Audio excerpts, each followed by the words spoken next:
Last night, 7 p.m. to 10 p.m., I went to war with my kid over one worksheet for 3 hours.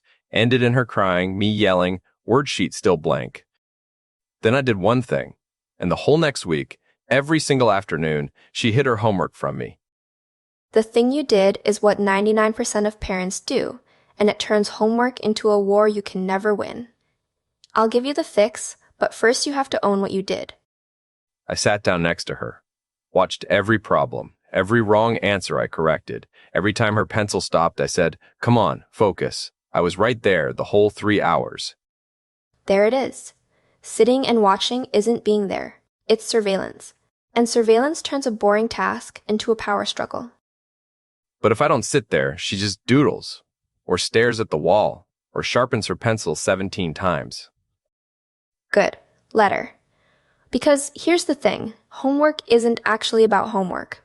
The math, she'll learn it anyway, or you'll find a tutor. Math is teachable anytime. That's not the real game.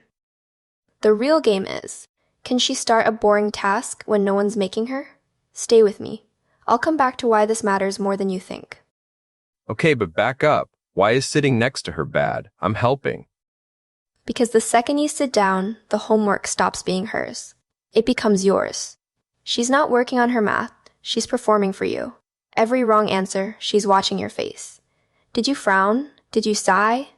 Her brain is 50% on the problem, 50% on you. That's why she gets slower, not faster, when you're there. So what? I just leave her alone with a worksheet she hates? You hand her back the responsibility. 3 words. This is yours. Her homework. Her decision. Her consequence. She's a kid. She doesn't have the discipline for that. She doesn't. Yet. And she'll never get it as long as you're the discipline. If you are the willpower in the room, she doesn't need any of her own. Why would she? You brought yours.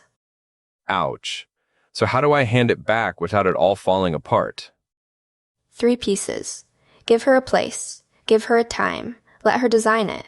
Take her to pick the spot. Where do you want your homework desk to live? Dining table, corner of the bedroom, kitchen counter. Her call. She'll pick somewhere dumb. The floor under the TV. Then she picks the floor under the TV. 2 days in, she'll figure out she can't focus, and she'll move. That's the lesson. She picked, she felt it, she adjusted. That's how a brain learns ownership. And the time. Same idea. She picks the slot. Right after school, after a snack, after playtime. You give the menu, she chooses. Same time every day.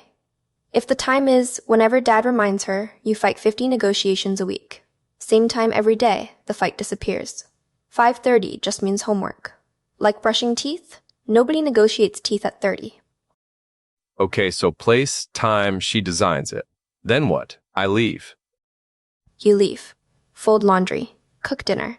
Work on your laptop in the next room. Available, not hovering.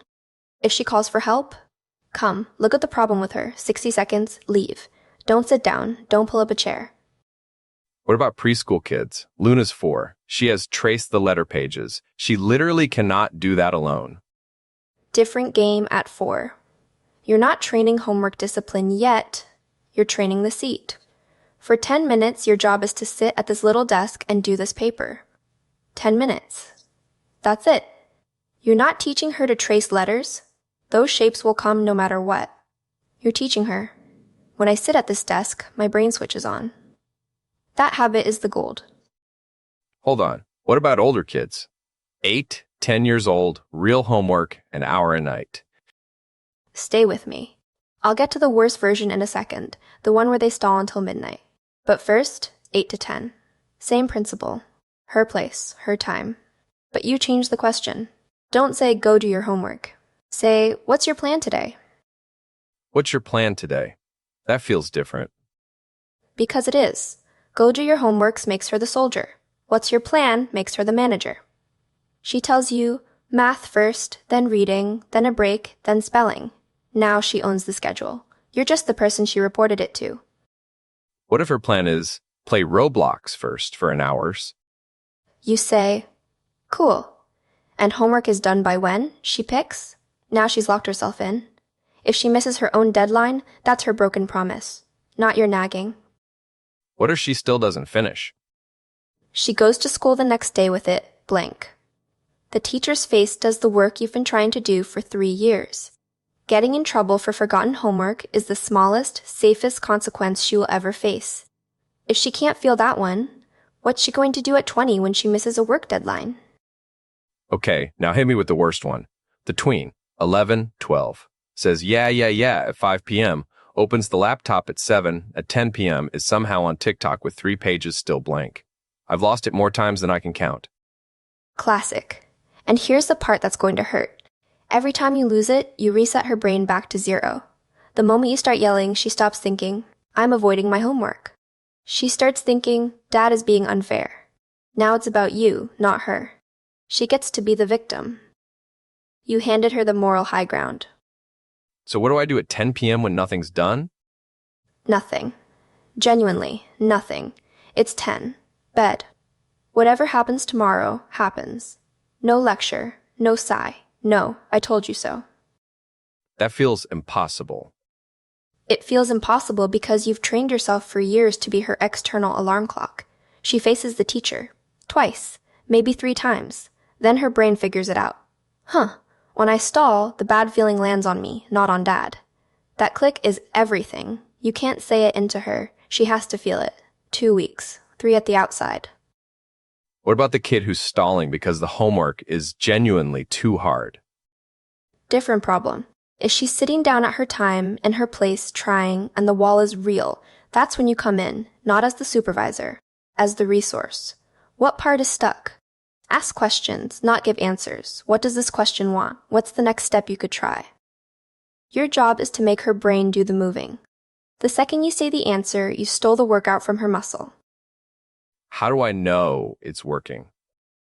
Compare her to herself last week, not to her friend, not to the kid next door. Last Tuesday, you sat down at 5:45. Today, 5:30. That's real. She lights up. That little win is the fuel. Praise the start, not the score. The score is luck. The start is character. Quick question that's been bugging me. In 30 years, ChatGPT or whatever's next will just write the homework. Why are we even fighting this fight? Honestly, in 30 years, AI will write her homework. But AI can't do the discipline of starting a boring task when no one's watching. Teaching her how to begin without being forced is 100 times more valuable than the homework itself. The worksheet doesn't matter. What she's building is the muscle of, I can sit down with something I don't want to do and start anyway. That muscle is the whole career. Okay, let me lock this in. Homework isn't a knowledge problem. It's a power struggle. Hand it back. This is yours. Same time, same place, her design. Available, not hovering. 60 seconds when she calls. Then I leave. Change the question. Not go do your homework, but what's your plan today? Older kid forgets. Let the teacher handle it. Compare her to herself last week. Help with questions, never answers. 100. And tonight, when she sits down, do not sit with her. Walk to the kitchen. Stay close enough that she feels you, far enough that she has to drive her own pencil. When your hands start itching to go correct her wrong answer, wash a dish. Your job is to not be the brain in the room, so hers can finally turn on. If your house has its own 10 p.m. TikTok homework war zone, drop a comment. You're not the only one. Math, spelling, reading. All of it is teachable at any age. AI will help with most of it before she's grown. But starting a boring task without being forced, that only forms now, and only if you let her practice without you in the chair. Get out of the chair. That's the work.